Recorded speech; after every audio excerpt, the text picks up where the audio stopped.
Brown, and I'll be hosting this evening's event. Thank you, everyone, for your participation tonight, and also a warm thank you, of course, to our two authors, Valerie Miner and Andria Williams, whom you will hear from soon. They are good friends and will be introducing each other. First, I have a few announcements.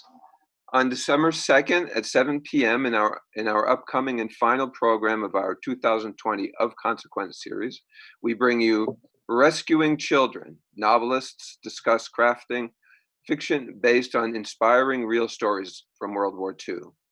Along with Cohasset's Paul Pratt Memorial Library, Of Consequence will be presenting Jennifer Rosner, author of The Yellow Bird Sings, and Meg Waite Clayton, author of The Last Train to London.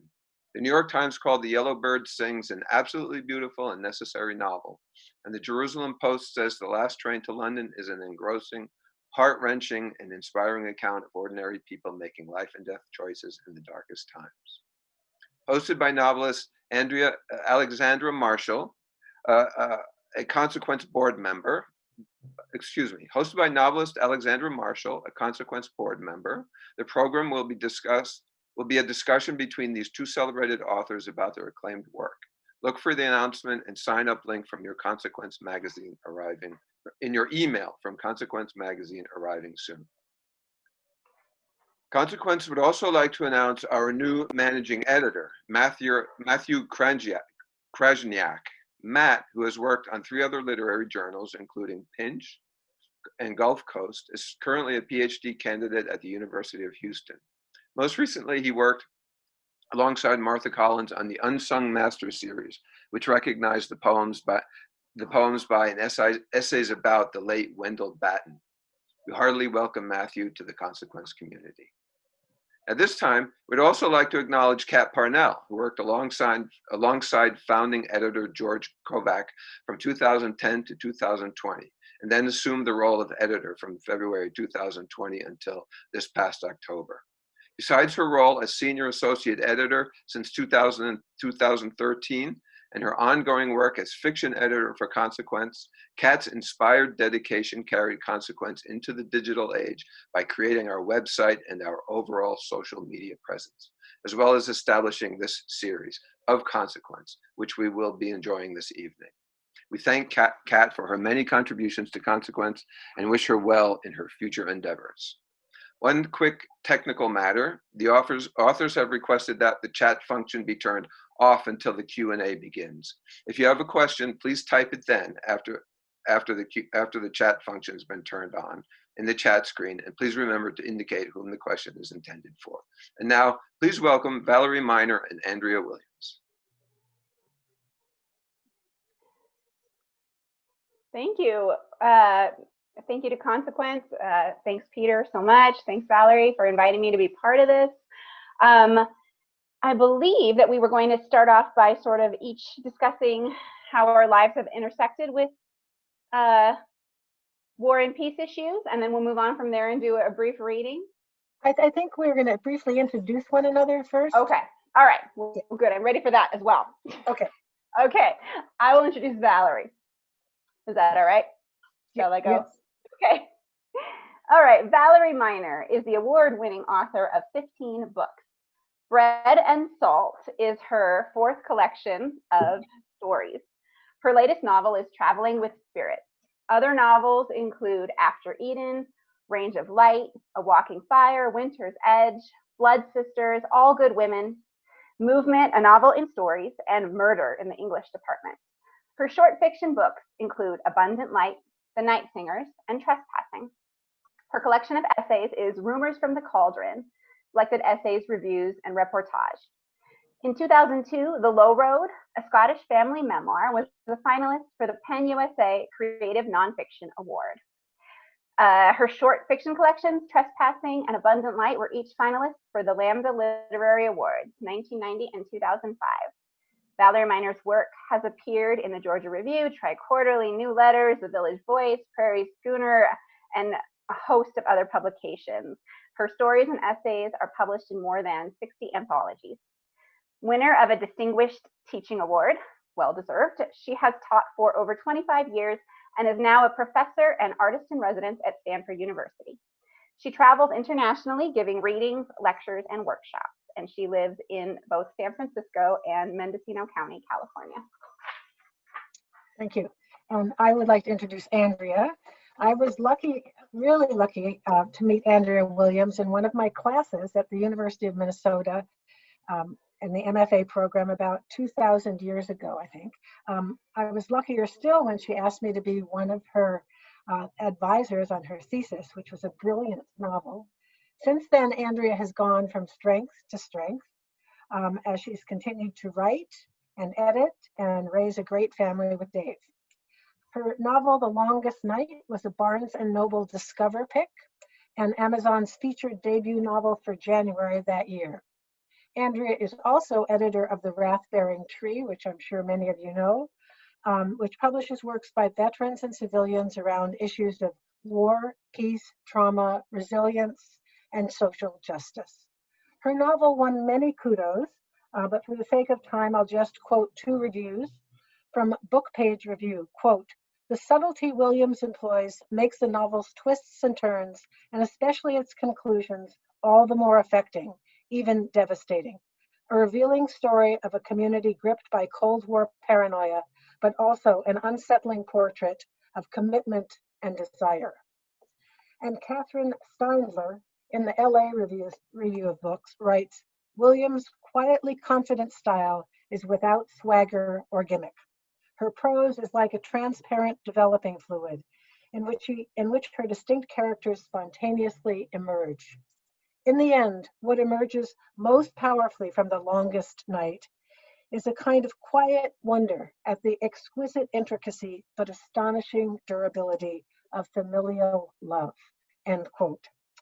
I will just end this by saying that Andria graduated with her MFA in 2004, and 13 years later, we found each other in Washington, D.C. at the Women's March in 2017, and it was a great reunion. So I'm happy to have this reunion as well, and I'll turn it over to Andria to talk a little bit about her experiences of war and violence. And then are you going to read, Andria, and then I read after that? Is that the idea? Okay, great. Perfect, yeah. Well, I think Peter has a picture from our fated meeting at the Women's March, if he wants to put that up. It was quite a kick. I mean, 1 minute you're chanting, "We want a leader, not a creepy tweeter." And then the next I hear Andria coming from over my shoulder. And there's Valerie in the sea of 470,000 people, my thesis advisor from the University of Minnesota, and her partner whom I remember delivering packages to in the philosophy department. So that was really a hoot. And my mom was there also, and my daughter Nora. So that was very meaningful. Oh, there we are. And we joke that this is not the best picture of ourselves, but when you are trying to save democracy, you cannot waste time on trying to maintain appearances.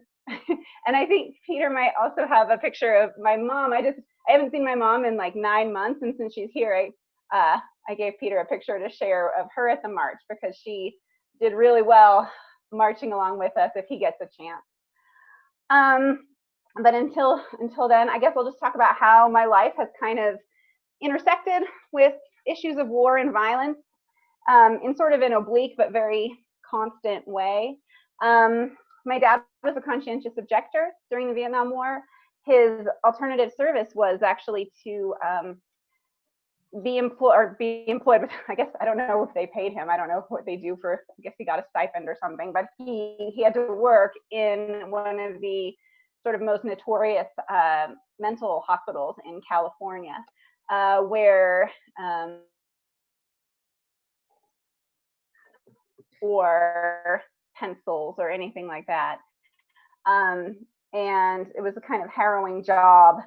And he talked a lot when I was a kid about how that had sort of derailed his plans. He had hoped to go to graduate study. That didn't happen. He ended up actually working in mental hospitals for something like 15 years. So then, oh, there we are. There's my adorable mom. She's so cute. Hi, Mom. Your mama wants equal rights. All right. So, of course, then after that, I became a military spouse, and not out of rebellion or anything like that. I was not trying to rebel against my parents, but I did end up becoming a military spouse, which I still am.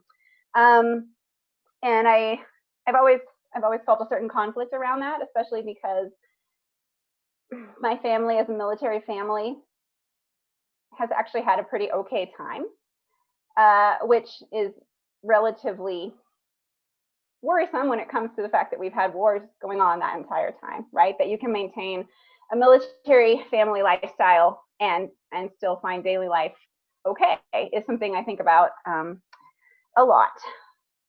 In between there, I started a blog called the Military Spouse Book Review, which was mostly kind of my sort of cry into the wilderness to see if anybody would want to read books with me.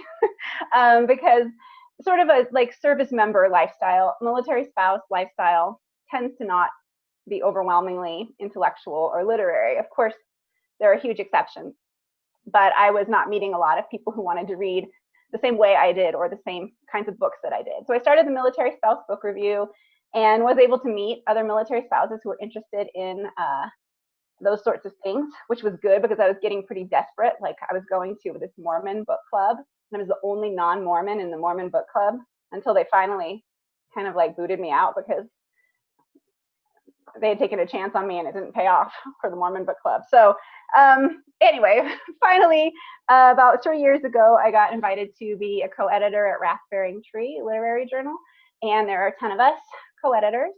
And Raspberry Tree is a project very similar to Consequence, very similar to the kind of writing that Valerie does, interrogating all these different forms of violence that affect everyone: gender violence, state violence, military violence, and trying to work for solutions outside the norm, outside the things we've tried before that obviously are not working, as we can see pretty clearly. So, and Raspberry Tree, we publish fiction and nonfiction and poetry, all sort of trying to work toward understandings of different kinds of violence and how they affect everyone. But also, a lot of our work has a good sense of humor, and it's not all dire. It's so many different ways of interrogating these questions. And I think there is a power in that coming from a military space. I was just reading Peter, our host, interviews on Consequence with 2 Native American artists who do Native American ledger art, which started in the 19th century and was art that was done by basically incarcerated people on what they had handy, which was ledgers given to them by US soldiers. It's a genre that still continues. And what Consequence is doing is similar to Raspberry Tree. I think publishing this kind of thing from a veteran space or military space has almost an added power because it's that extra work and that extra step toward trying to meet and understand, and this work of empathy that is really important to all of us. So that's sort of how I came into this whole thing. I guess I could read a little section of fiction that's kind of along some of these themes. I should probably introduce it first. I chose something slightly light because I feel like we might get kind of heavy later. And so I decided to go a little lighter with this. But this is just a short excerpt from a novel that I just finished. And I think this novel tackles a lot of the sort of class issues and sort of power differential that I've always kind of been obsessed with, and that all our mutual interests intersect with. In this novel, you have 2 servant girls from Ireland. They find an object on the beach that they believe may be of enormous value. They believe it's ambergris or ambergris, depending on where you're from, how you would pronounce it. And so they ask their friend John, who's a little older and has kind of been trying to look out for them, if he believes that that's what it is as well. Because if it is, it's going to change everything for them. It's going to change their whole lifestyles. John, what you need to know about him is his mother grew up in Barbados. His father was white. He's been passing for white with mixed results all his life. And so he's asked this question by the girls. They show him the ambergris and they say, do you think that this could be worth anything? And then he remembers a story and he tells it to them. Where I think this intersects with some of the issues we've been talking about is that I just always love a story where the underdog gets to sort of stick it to everyone in the end. let me think about John here, if there's anything else I need to tell you. Ambergris, if you don't know, is made by sperm whales, and if the sperm whale gets really irritated from all the beaks of squid that it swallows, that's something that it ejects. If you've read Moby Dick, you've read his rhapsodizing about ambergris. And it is disgusting at first, but over decades becomes refined and is used in perfumes and is exceptionally expensive and sought for, even today, even though they can now make synthetic things that do almost the same thing. So John is hoping that this is what they have found, and he tells a story. And the story that he tells here is actually just one. It's actually a true story that I read several accounts of from Barbados, that there was a local figure who achieved quite a lot of notoriety for a find that he made. And he was known locally as Black Jacob because he'd grown up in a household where there was also a white Jacob. And that's why he's called Black Jacob in this story. So I think that is all that you need to know. And I'll just read a very short excerpt, and then I'll be done. All right. So John's relating the story his mother had told him. In her youth, John's mother had believed her small island brought them all it needed: fish to eat and shells to craft with. It had brought her a sailor husband, even, delivered him across the choppy turquoise water. She was Episcopalian, and John remembered a hymn she'd sing: "Oh, hear us when we cry to thee for those in peril on the sea." Even after she left Barbados, his mom had made sailors' valentines occasionally as gifts. They're these little hinged boxes. Birthdays, baptisms, and so on. Her fingers, thicker by then from age and use, were still deft as she arranged the delicate mosaics. She could call up a pattern in her head, sketch it lightly with an oil pencil, and fill it in. Arcs and scallops and roses, a mandala of shells in all shades of cream and pale gray and periwinkle. She taught John their names: conch, whelk, Scotch bonnet, cockle and sundial, ram's horn. She let him play with them, spreading them out on the wooden floor like the world's most beautiful poker chips. While he played, she told him memories and legends of the ocean, of the Barbadian pirate Stede Bonnet, who sailed on the Revenge and teamed up with Blackbeard. As a child, John could sketch his dark red flag with skull and heart and long bone. She described to him the sargassum, masses of hoary seaweed that washed up on the island and turned whole beaches shaggy red, like endless pelts of slain mammoths. How she and her sisters made mounds of it and drew 6 people in the sand and decorated them with wild sargassum hair and skirts. In the baking sun, it would stink like a salty armpit, she said. But even so, she'd give anything for a whiff once she moved to London. It was so familiar. And his favorite story of all, Black Jacob and the ambergris. When she told this one, she'd pull out a small satchel no bigger than his child's palm, as if she were about to perform a magic trick. It was sewn from a square of white and pale blue sugar sack that pursed shut at the top. He'd hold out his cupped hand. Gently, she'd tip into them a small wedge of wax that she explained the first time was actually whale poop. Well, his hands fell apart and the tiny dingleberry dropped to the floor, and she'd thrown back her head and laughed at him. "That was a lousy trick," he said. "Not a trick," she said, and scooped up the chunk and held it below his nose. It didn't smell like shit, not really. Something much richer and rarer, musky. She turned it side to side, and with each movement, the smell changed. She explained it was the refuse of a whale and one of the most expensive natural objects one could find: floating gold. People combed the beaches, hunting for it. Bigger chunks of it were worth thousands of pounds. He'd asked how much this one was worth. She shrugged. "I don't know. I found it gathering shells with my sisters. Now can I tell you the story?" She told him that Black Jacob was a servant who'd worked for one of the wealthiest families on the Platinum Coast, just north of Holetown, where she was born. He had been brought up with the family's white son, also named Jacob, and so the name differentiated him. Black Jacob taught himself to read at an early age and studied books about nature and the sea. He grew into a small, thin man with a heart-shaped face, who always kept his chin lifted with an untouchable pride, even on his day off, once per week when he walked up and down the beaches of St. James, collecting things and often encountering John's mom and her sisters, who were doing the same, but for profit more than pleasure. One summer morning, a whale washed up on the beach, already partly decomposed. It was not much to look at, John's mom said. It looked like a slab of old gray meat, fat frizzling up through the deflated skin and out around the edges like lace on a woman's cap. Still, people wandered over all day to look at it. Black Jacob in particular examined it from every angle. He sketched the whale in his notebook and walked around poking it with his bare foot. After an hour or so, he pulled out a skinning knife, true story, and in one swift movement that made the onlookers gasp, punctured the whale's throat with a gassy pop, sawing downward.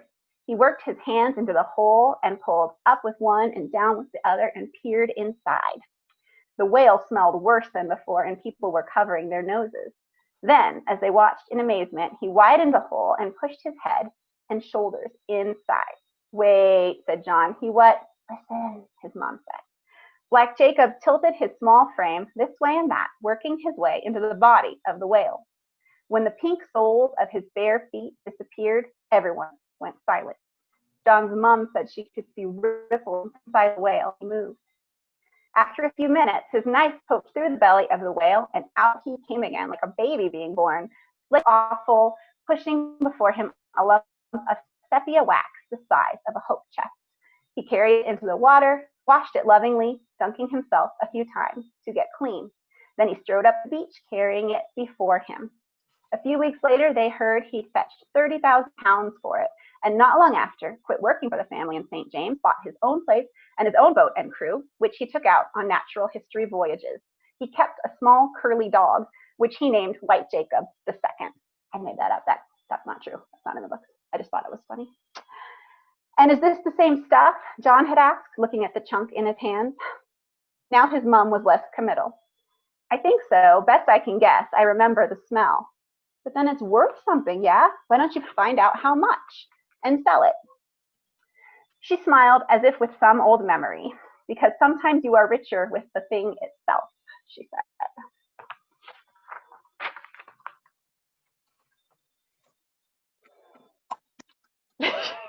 Valerie, I present to you Valerie Miner. That was wonderful, Andrea. Thank you so very much. I'm going to talk a little bit about my experiences over the years. I first want to thank the people at Consequence, Peter and Joan and Lexa and everybody who put together this and publicized it. I'm honored to be hosted by such an important magazine, and I'm delighted to share the stage with Andrea. I became active in anti-war civil rights movements and the feminist movement when I was a student at Berkeley in the 60s. The classic metamorphosis. Daughter of a working class immigrant family. My mother didn't go past grade 8. My dad didn't finish high school. I learned to ask questions at college, and also I heard that if you're not part of the solution, you're part of the problem. After my political engagements in California, I really grew quite despairing about the US, and I left the country forever in 1970. Many people don't know this, but more women went to Canada than men in protest against the war in Southeast Asia. In Canada, I was an activist journalist, continued my work against the war, and got more involved in feminist issues. In 1974, I moved to London, where I carried on reporting as well as protesting the then endless war. I also became involved in the Hazelmere Group with a radical critique of First World exploitation and neo-colonialism in developing countries. A few years later, I was sent by Maclean's magazine to cover the Southern African Summit in Dar es Salaam, where I met leaders from the ANC, Frelimo, UNITA, and other liberation groups. And these groups, of course, eventually did win independence for Zimbabwe, South Africa, Mozambique, Namibia, Angola. My interest in African liberation had a long history and a long future. For many years later, I was arrested for protesting investment in South Africa. Around the same time, I was recruited to be an editor at Mother Jones. I had refused to even think about moving back to the States until draft resistors were given amnesty. But now they were, and I thought I'd try living in the US. Alas, one of the editors called me too radical for Mother Jones, and I just didn't get the job. But I met people who were doing important progressive work, so I thought I'd give the US a year. That was 1977. Since then, I've continued my activism against the first Gulf War, picketing at Arizona State University, where I did not have tenure, but to hell with it. The Iraq War, Livermore's radiation laboratory, and so forth. During these years, I turned from journalism to fiction because I thought I could go deeper. I'm not saying fiction is deeper, but I thought I could go deeper emotionally, spiritually, philosophically, artistically, politically with short stories and novels. I carried the concerns of my research, the concerns and my research from journalistic days with me as I wrote about the IRA in Blood Sisters, American women on the World War II home front in All Good Women, a family torn apart by the Vietnam War in A Walking Fire, the RSS terrorism in India in Traveling with Spirits. My new collection, Bread and Salt, covers a lot of territory. One of the through lines, as Andria mentioned, is violence, from state terrorism to family abuse to suicide to using guns as a force for political change. The novella, which ends the book and is the title story, actually starts with the 2004 bombing of Madrid's Atocha station and also explores assaults against Muslims in France. The stories in the book appeared in various literary journals such as Plowshares, 5 Points, Southwest Review, Michigan Quarterly, and I was honored when Consequence accepted Iconoclast, the story I'm reading tonight, for its 10th anniversary edition. I'm going to be reading a few sections of the story because it was 21 pages, and I'm going to skip around. So if there does seem to be a moment where things don't quite fit together, that's what's happening. But the story as a whole, I believe, will be experienced in its fullness. But if you really want to read the story in its fullness, I suggest you go back to that issue of Consequence or get a copy of the book Bread and Salt. Okay, Iconoclast. Cappadocia, a crisp March morning, our 20th anniversary.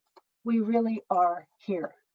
I slide gently from the bed as sun begins to pink the sky. At the window, I watch the rosy horizon. Then balloons, striped and polka dotted, red, fuchsia, chartreuse, and golden hot air balloons, shimmering plump jewels ascending and floating over the Gaudi-like formations of porous rock. Heaven is what I'd call this place. Gratitude is what I feel.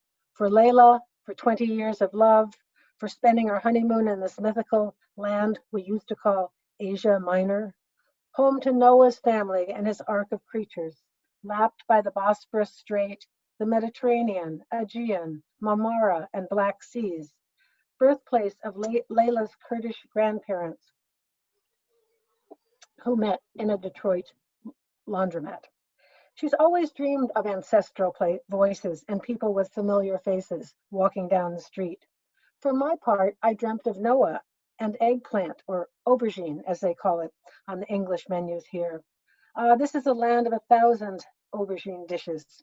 Hey, where'd you go? Layla sits up sleepily, the white sheet slipping over one shoulder and exposing her sweet brown breast. I kiss her forehead. Sorry, sweetheart, I'm wide awake, off for coffee. Meet you back here for breakfast? Deserted on my honeymoon, she moans.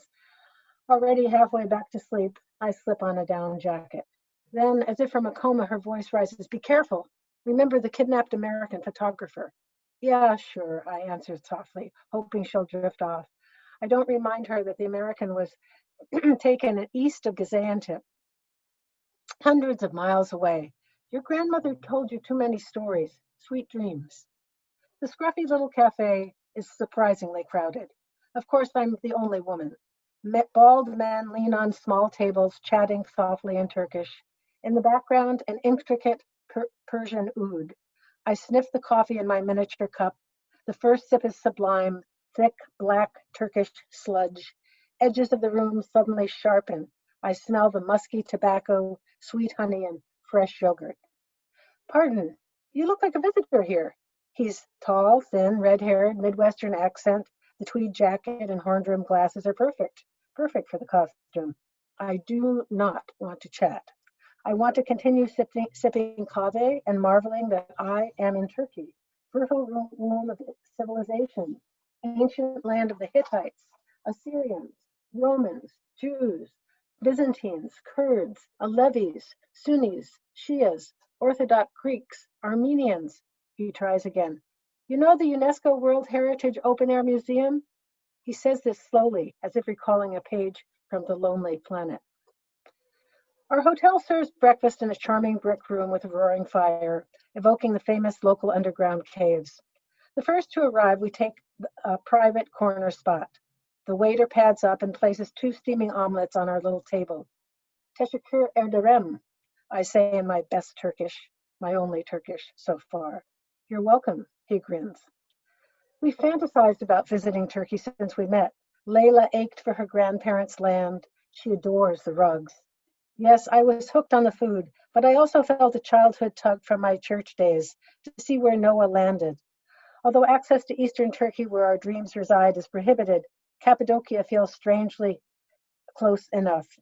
Both of us shed religion in college. Mine was evangelical Christianity. Layla was Kurdish Muslim on her mom's side and Nation of Islam on her dad's. Her brother Misha is still in the nation. We both, in our separate ways, always felt we belonged here. Mr. Lonely Planet ambles into the dining room, laden with maps, newspapers, a library book. Hello again, he tries. Layla looks over him with practiced journalist eyes. Oh, he explains uneasily to her. We met this morning in a cafe. He extends his hand, dropping books and papers. I'm Richard Maxwell. In spite of myself, I reach down and hand him his copy of For Whom the Bell Tolls. Layla continues studying him. All she can do is look and people yield, not knowing to what. Where are you from? Wisconsin. I teach at Beloit. Beth Langley from Philadelphia, and this is my partner, Layla Walters.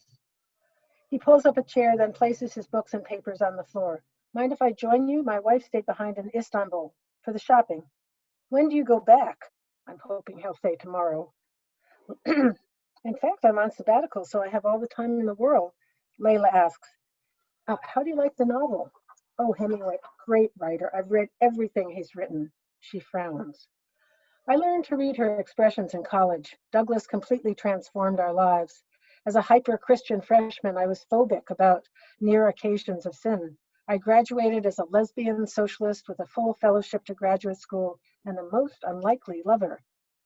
President of the Black Caucus and 2 years older than I, stunning, brilliant, beautiful Layla was thoroughly intimidating.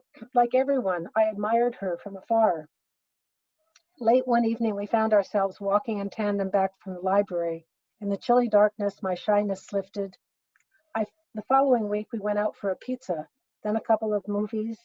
One 3-day weekend, we checked into the Starry Night budget hotel, and we've been together ever since. Naturally, Richard tags along on our walk to the museum. Terrible sense of direction, he explains. For the past 2 years, Layla has been the go-to freelancer for the DIA, DHS, NSA, CIA.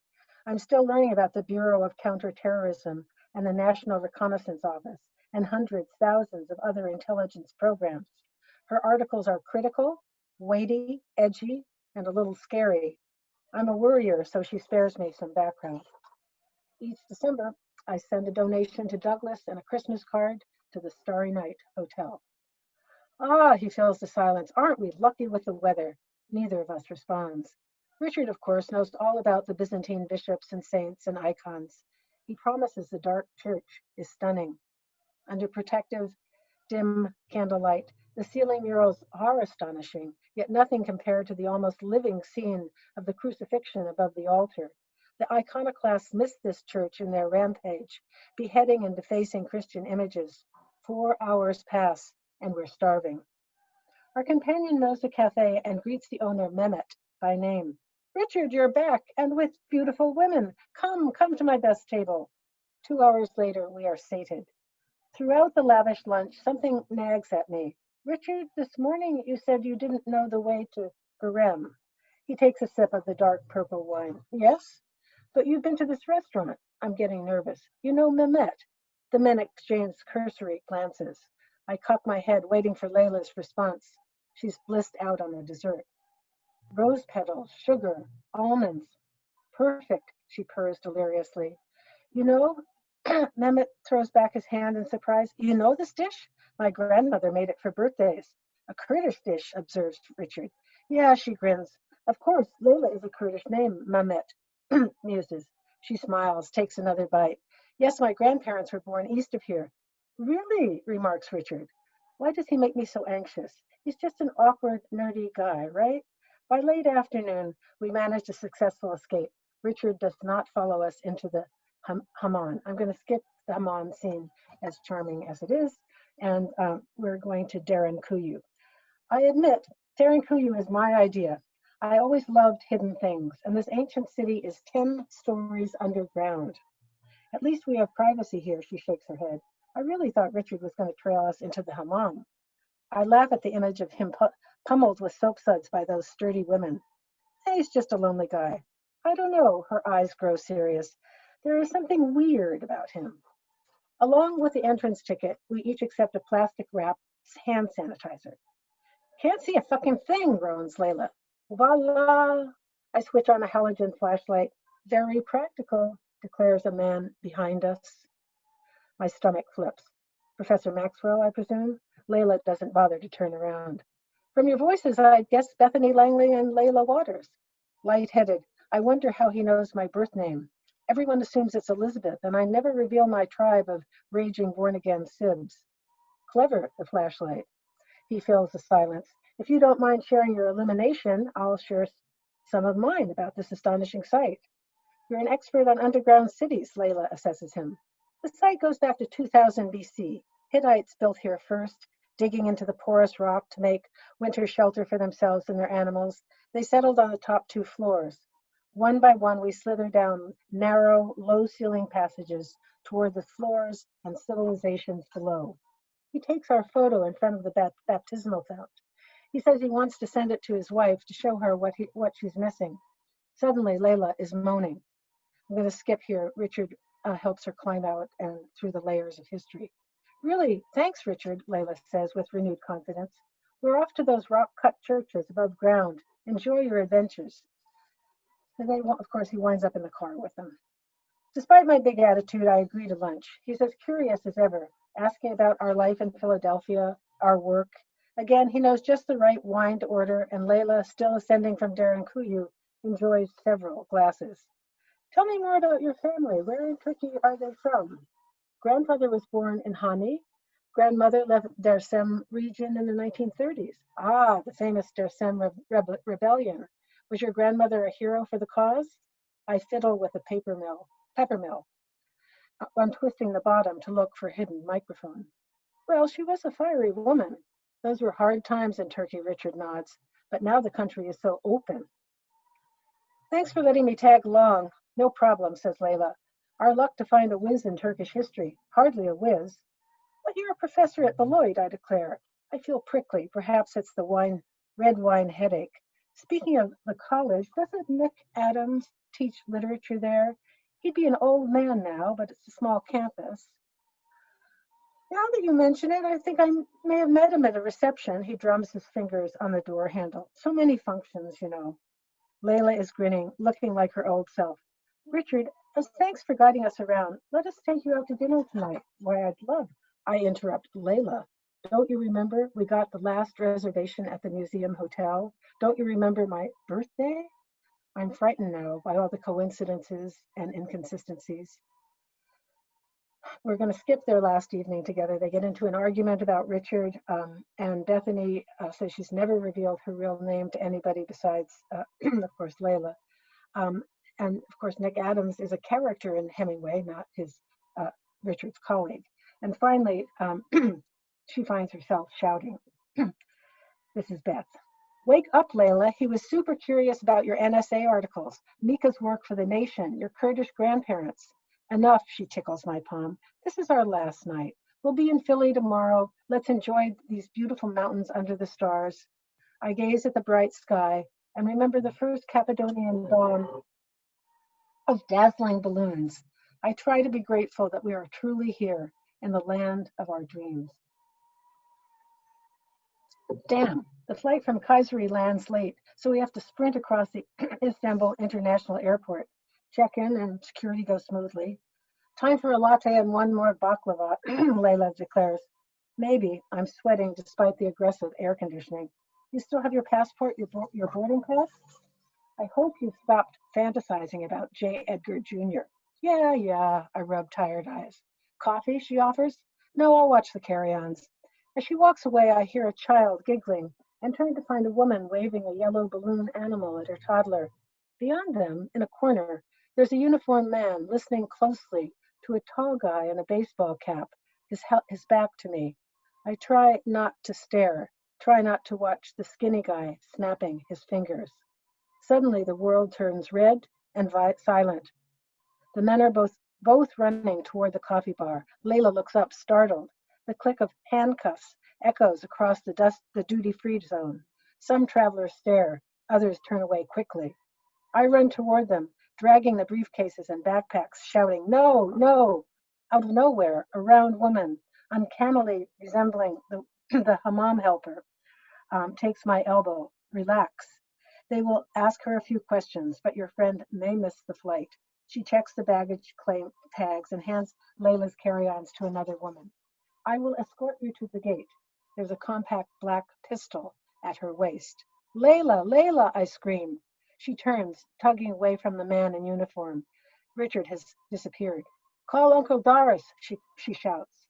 As soon as you land, Anika. I pull away, but the guard's grip is too tight. Yes, tears stream down my cheek. I can't leave her, but this hammam woman gives me no choice. Layla! Come, the woman demands, yanking me toward the gate. I stand firm, turning back, but Layla is nowhere in sight. Thank you.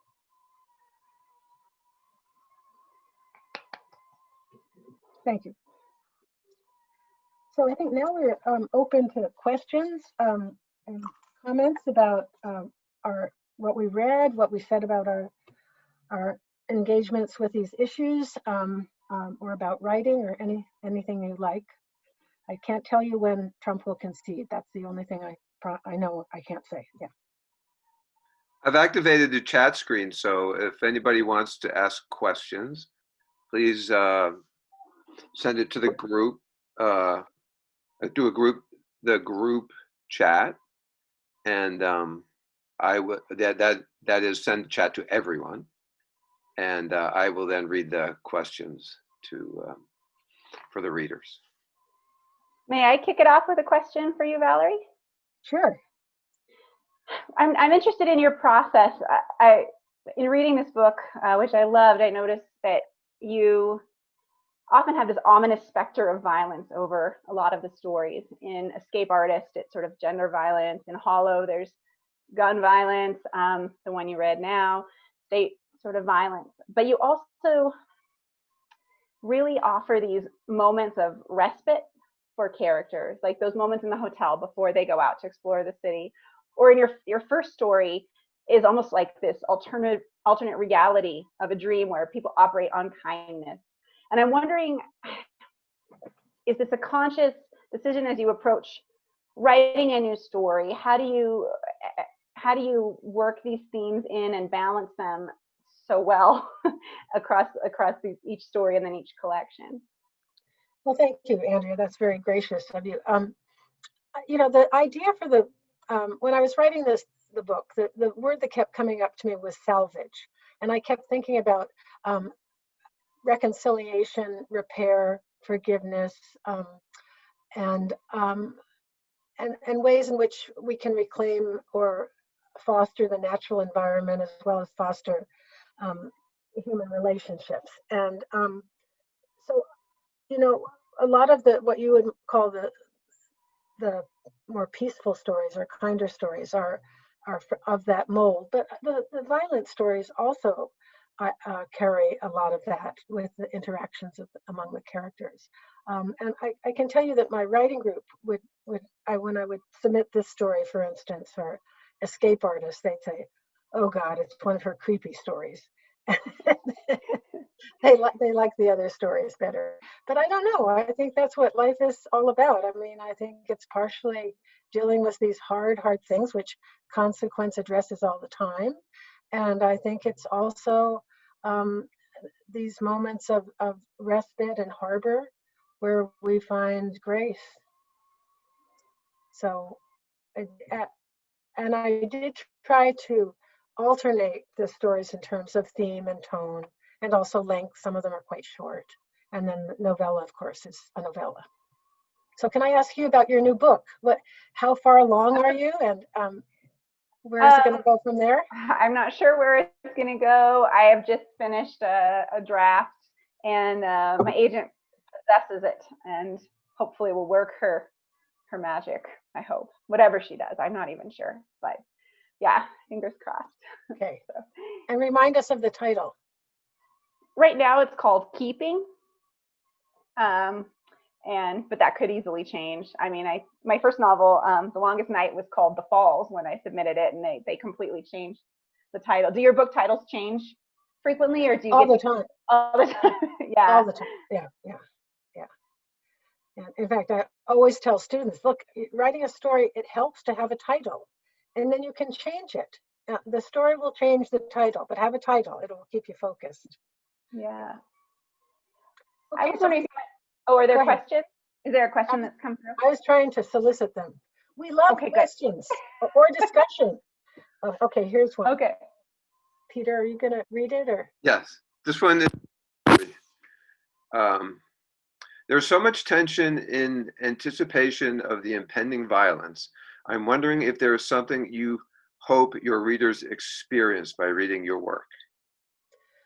Okay, well, first of all, this story was cut in half, so you don't experience a lot of the quieter, sweeter moments in the story, and you don't maybe perhaps perceive that Richard comes across as this sort of nerdy guy really at the beginning, and at first Beth is irritated with him, and then she thinks, oh well, maybe he's just a nerdy guy. You know, he answered that question like a good teacher. But then Layla gets suspicious of him. But then he saves her from Darinkuyu. So it goes back and forth like that. So I guess my goal with readers is to engage them within the story by raising questions and problems and contradictions. I'm really not interested in providing answers or sewing things up. I'm more of a Brechtian. And I'm very influenced by the writing of Eugenio Montale, the Italian poet, who wrote this wonderful essay called The Second Life of Art, meaning that what matters to our experience of art is not our first acquaintance with it, an image in a gallery, or a beautiful symphony, or a novel that we can close.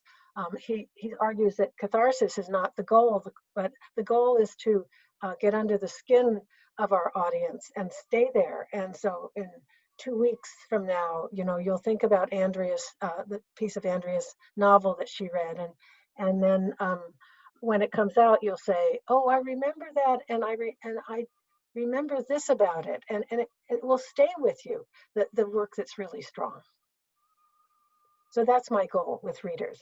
I'm interested in asking questions in the process of the story and really empowering readers to participate. I'm not interested in preaching to them. I have a question for Andria. Oh. I was wondering, Andria, are you how you're sort of influenced by the Caribbean? Is that through travel to the Caribbean, or through reading Caribbean literature, or just doing research about the Caribbean? No, I needed to create a background for a character who ended up serving in World War I in a British regiment. And so I just needed to create a background for him. So I read a bunch of oral histories and a lot of different books for research. I think the most important one was one called Black Poppies, which I think is by Stephen Miller, and it's about Black British people who fought in World War I. So just going off of that, I kind of just made up a history for him. He needed to have a connection, though, that he could be able to help people who thought that they possessed ambergris.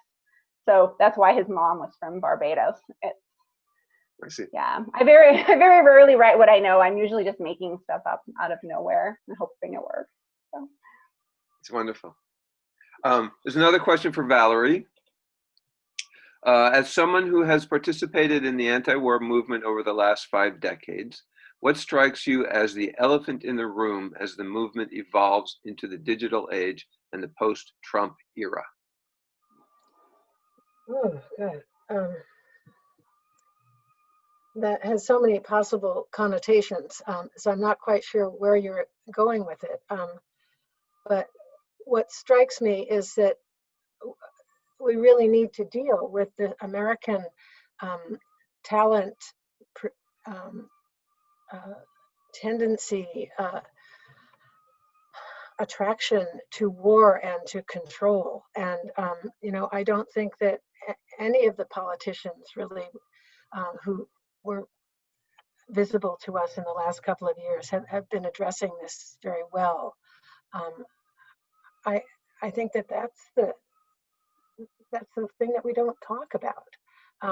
And it's, to me, it feels like nothing. I mean, look how long we've been in Afghanistan, much longer than we've been in Vietnam. And it seems to me this sort of basic issue of American imperialism, American exceptionalism, and the belief that we're leaders of the free world. What does that even mean? And how are we free? And who are we? I mean, there's so many questions. I guess I don't see an elephant. I just see a bunch of questions that we need to start asking each other. I don't know that I have any answers, but I think we need to talk to each other. I don't know if that answers your question.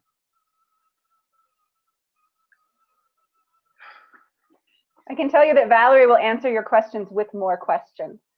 So be careful. It's the way it should be, though. Here's another question for Andria. It says, that was such a great taste of your novel. I really want to know more.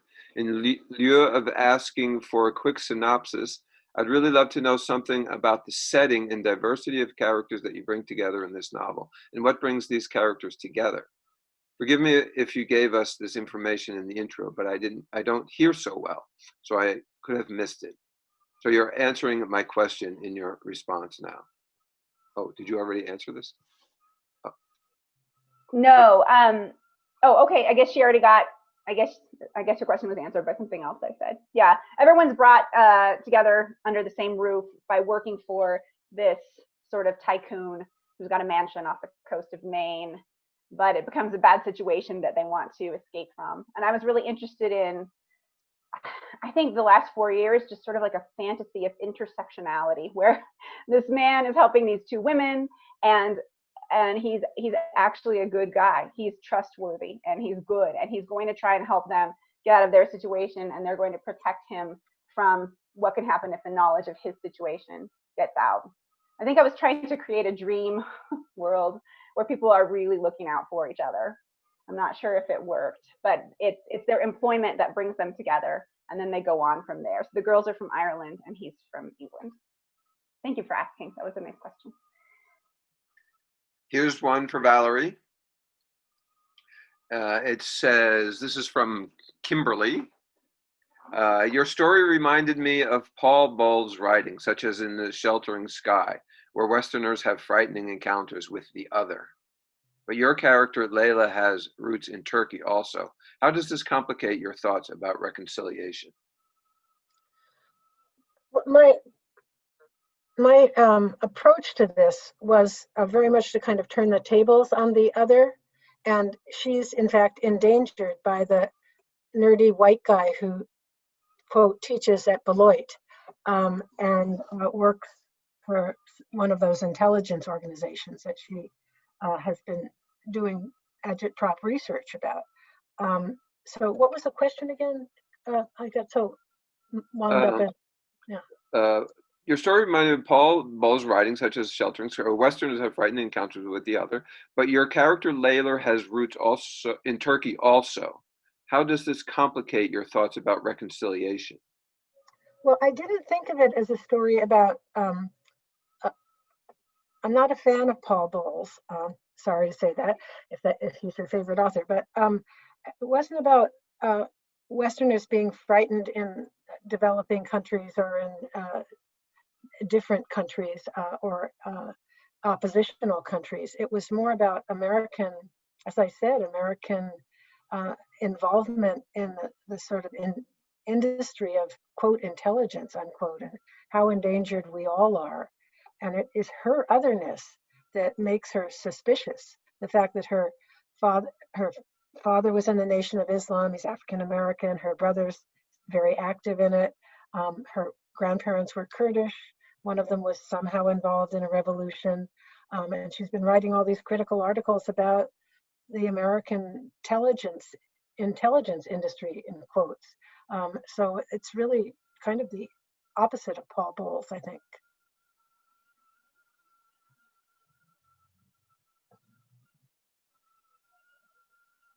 That's all the questions we have at the moment. Okay, Nazalia has a question. She's raising her hand. Okay. Nazalia, can you type it on the chat, or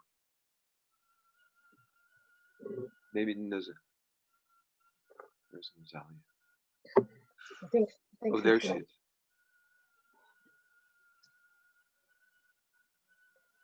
Ask to unmute.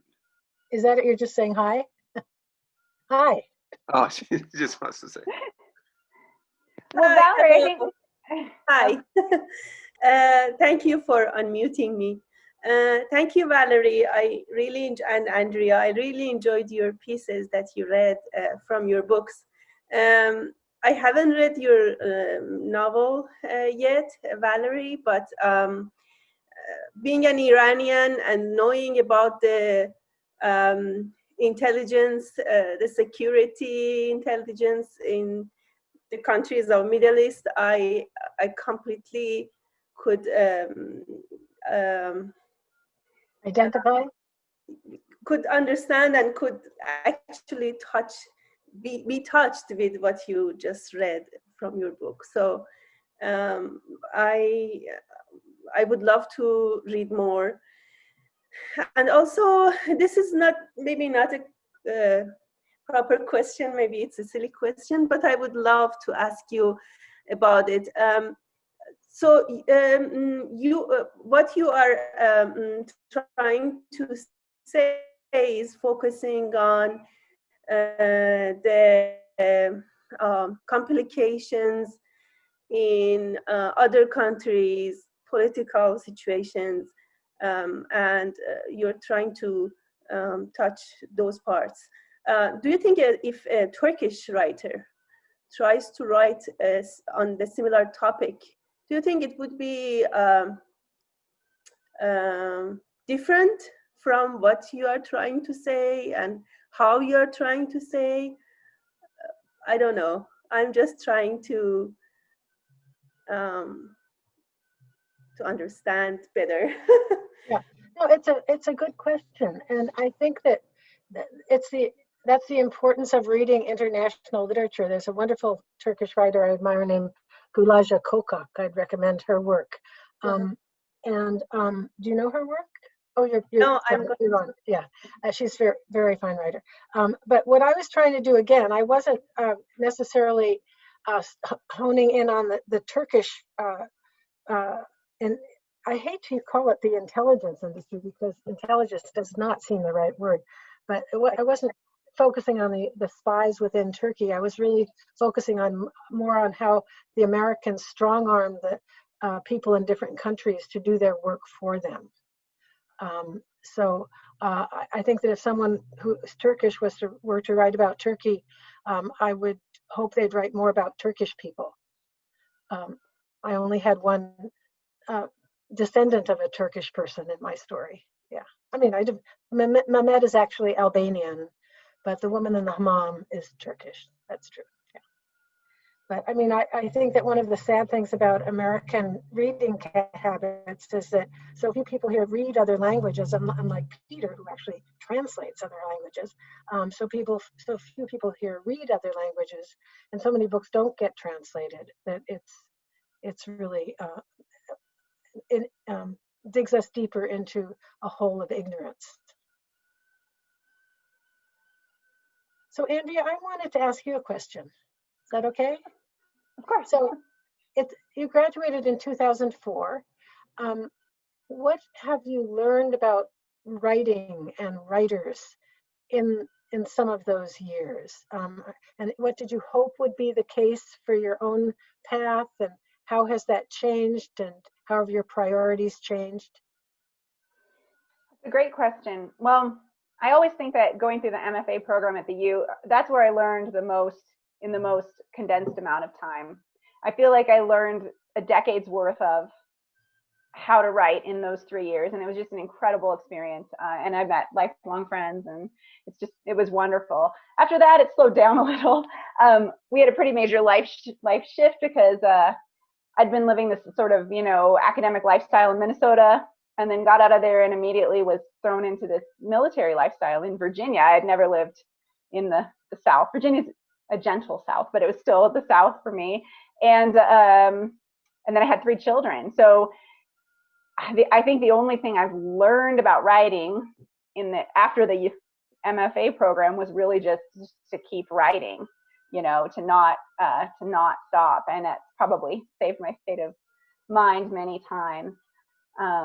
But I mean, that's the thing, that discipline is so hard. I know, if I don't write first thing when I wake up in the morning, my quality of writing isn't going to be as good. Just things like that I've learned, sort of just lifestyle things more than anything else. Mm-hmm, mm-hmm. And have your goals with writing shifted? I mean, different topics, different issues? Yeah, definitely. I think my topics have shifted. My goals are always the same, to just try and keep writing novels, kind of all of our goals, I guess. But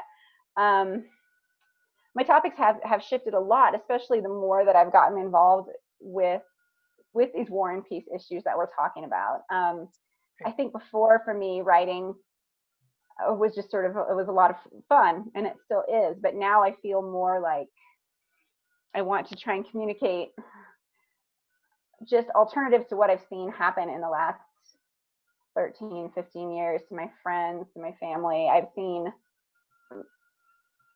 a lot of people kind of thrown over by, the machine of the wars we've been fighting and the government, and, hopefully they right themselves again. But it's just, after a certain point, it becomes intolerable, as you know, and you hope that you can sort of say something to address that will be meaningful to someone else. I guess that's more of my goal now. Mm-hmm. Good goal. So, Peter, should we turn it back to you? I don't know if there are any more questions. People shouldn't be shy. I mean, we're not out of time, but we've completed the hour that we thought that we would use. So, since there are no more questions, apparently, I guess I should just remind everyone to join us again on December 2nd for the same kind of event, to be hosted by Alexandra Marshall.